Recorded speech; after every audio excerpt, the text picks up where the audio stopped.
Hey there, Morbid Maniacs. It's time for another spooky video. And for tonight's spooky video, I'm going to be talking about a haunted place, which I'm sure nearly everyone has heard about, known as the Skinwalker Ranch.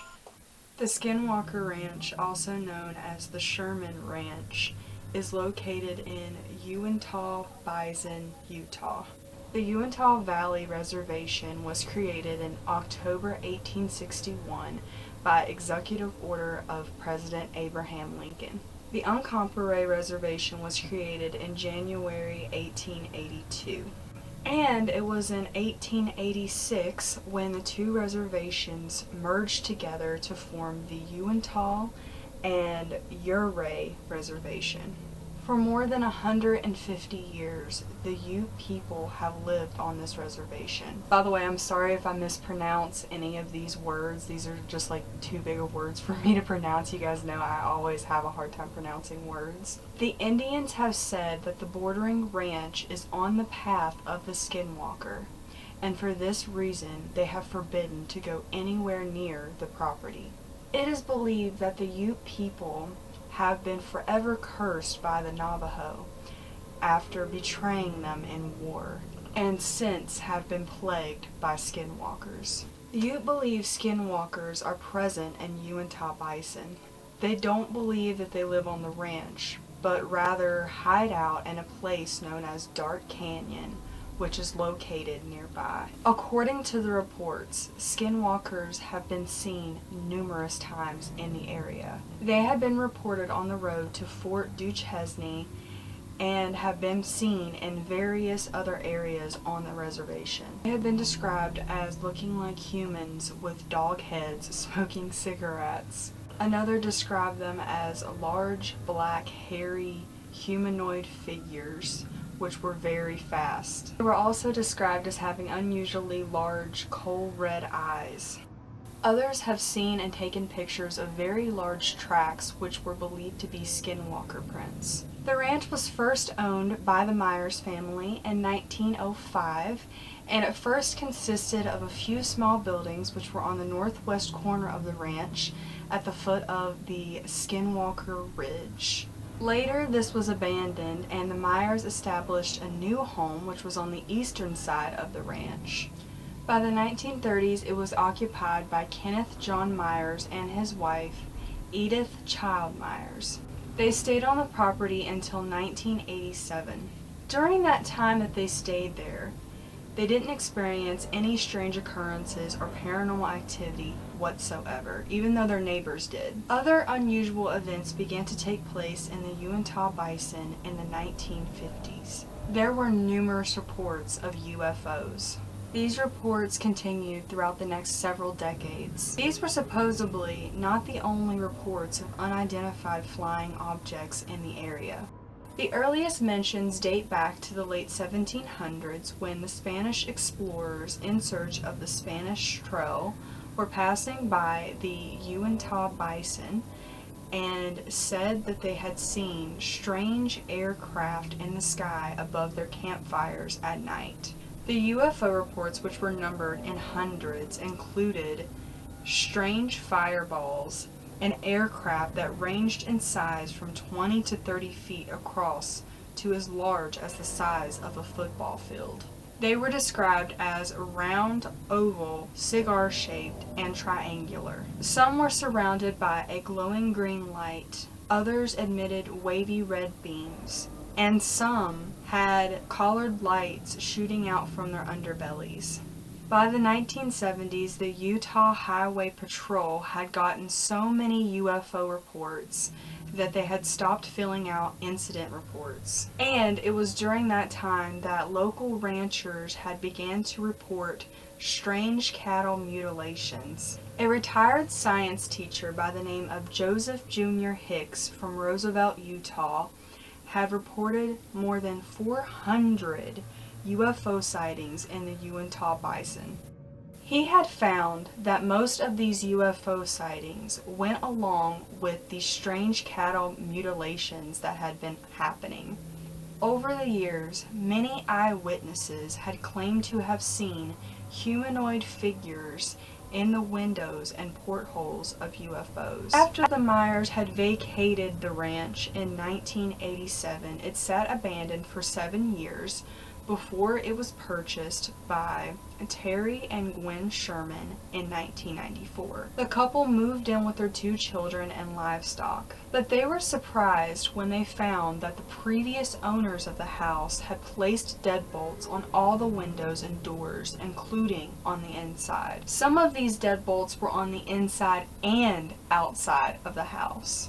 Even the kitchen cabinets had deadbolts on them. And at both ends of the house, iron stakes and heavy chains had been installed, this of which Sherman had believed was placed there for their dogs. The very day that the Shermans had moved in the house on the ranch, they had spotted a large coyote or wolf in one of the pastures. This coyote or wolf had made its way to one of their livestock pens. It grabbed one of their calf by the nose and was trying to drag it through one of their coral bars. Terry Sherman and his father began to beat the animal to let go of the calf, but were unsuccessful. When that failed, Sherman had actually shot the wolf, but still, the wolf held on to this calf for dear life. After another shot, it finally had let the calf go and then just stood there and calmly looked at Sherman and his father. And after a few more shots, the animal finally wandered off. Crazy as it is, they could not find any signs of blood or injury on this animal. The men had followed the tracks of the wolf for about a mile or so before they ended, like it just vanished into thin air. This was the first of many strange events that were to follow. A few weeks later, Gwen Sherman was down at her car when she encountered a wolf that was so large that its back was parallel to the top of her window. The large wolf was accompanied by a dog-like creature which she could not identify. Over the next 2 years, the Shermans, as well as their neighbors, had reported seeing many strange animals around the area. That included exotic, multicolored birds which were not known of in this area. They weren't birds that you were used to seeing. They also experienced tall beasts which resembled a Bigfoot or a Sasquatch. On one occasion, the Shermans actually saw a strange hyena-like creature attacking one of their horses. They described this creature as being low to the ground, heavily muscled, weighing 200 pounds, curly red hair, and a bushy tail. And as Mr. Sherman approached this animal, it vanished before his eyes. Afterward, they had checked on their horse and found numerous claw marks on its legs. A few months later, a neighbor had reported seeing a similar beast walking across their property. The Shermans and their neighbors had also experienced strange lights and flying objects, including more than a dozen on one evening. Many times they spied on these UFOs. And they also experienced the death and disappearance of 7 of their best cows. 4 had disappeared without a trace, and 3 had been found dead and partially mutilated. One of the dead cows had a peculiar hole in the center of its left eye, but was otherwise untouched. Another was found with a similar hole in its left eye, and a hole which was carved out to about an inch deep out of its rectum. The last cow to be killed and mutilated was actually seen 5 minutes before by the Sherman's son. It had a 6-inch wide and 18-inch deep hole carved out of its rectum, which led to the body cavity. In all 3 cases, there was no trace of blood which was found, although there was a strange chemical-like odor. And there had been no evidence of any predators or footprints or tire tracks. Out of the cattle which had disappeared, one of the cows had seemed to have magically been lifted from the snow. Its hoof prints led into a field and then suddenly stopped. The ground was littered with broken twigs and branches, and it seemed as though the tops of the trees were cut off. Other strange events also took place during those years. The pastures would unexplainably light up at night. There would be sounds of heavy machinery which appeared to be operating from under the earth. Poltergeist types of activities were also taking place in their homes, such as items disappearing and then reappearing later on. Strange disembodied voices were heard from above, which were speaking in an unfamiliar language. That part right there really freaked me out, because I believe it said that Terry Sherman had actually heard a male voice coming from the sky, and he could not figure out where this voice was coming from. I mean, can you imagine that happening? That is so freaky. Crop circles of flattened grass were also found on the ranch.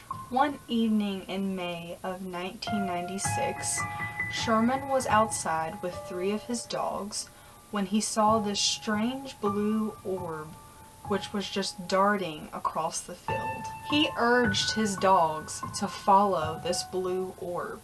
They chased the orb and barked and followed it into some thick brush. Sherman heard them let out 3 terrible yelps, and when he called out to them, he got no response.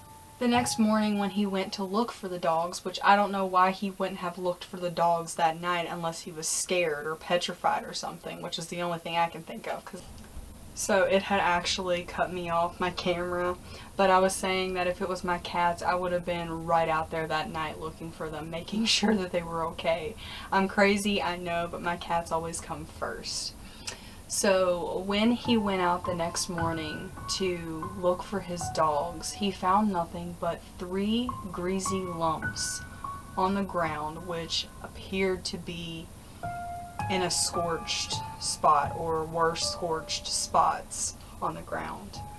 The dogs were never seen or heard from again. After 2 years of strange occurrences in and around their home, the Shermans decided to publicly speak out. The Shermans had planned to sell the property, but before they even got the chance to, a man by the name of Robert Bigelow, who was a millionaire businessman, a believer in UFOlogy, and a founder of the National Institute for Discovery Science, offered to buy the property after he read about the events in the local newspaper. He bought the property from the Shermans, who agreed to no longer speak of the events on the ranch. He then began to collect high-tech sensing equipment, PhD-level investigators, and a security detail which guarded the property 24 hours a day.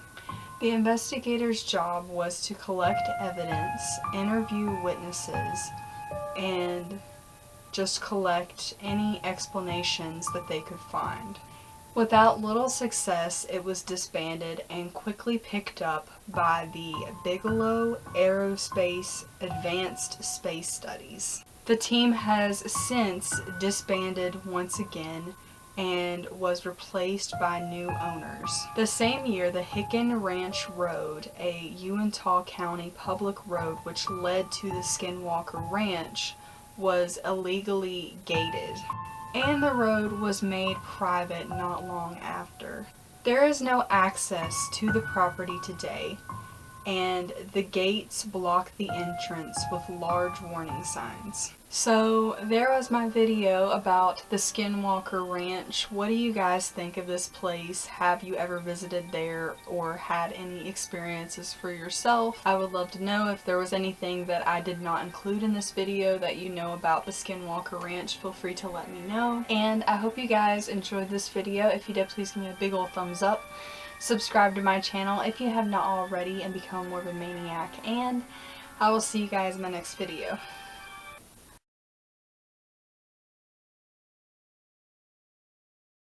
Without little success, it was banded. Without little success, it was disbanded, and it was quickly taken over by the Bigelow Aerospace Advanced Space.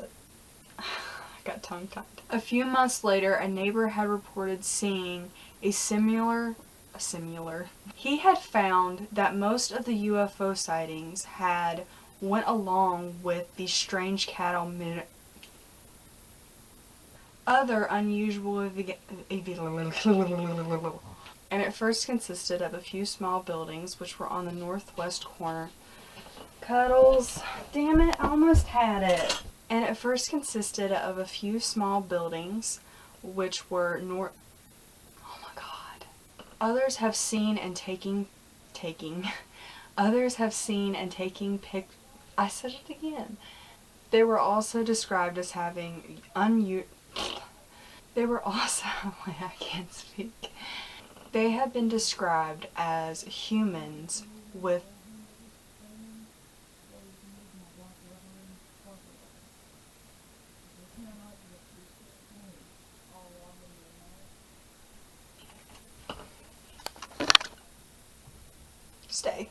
Stay.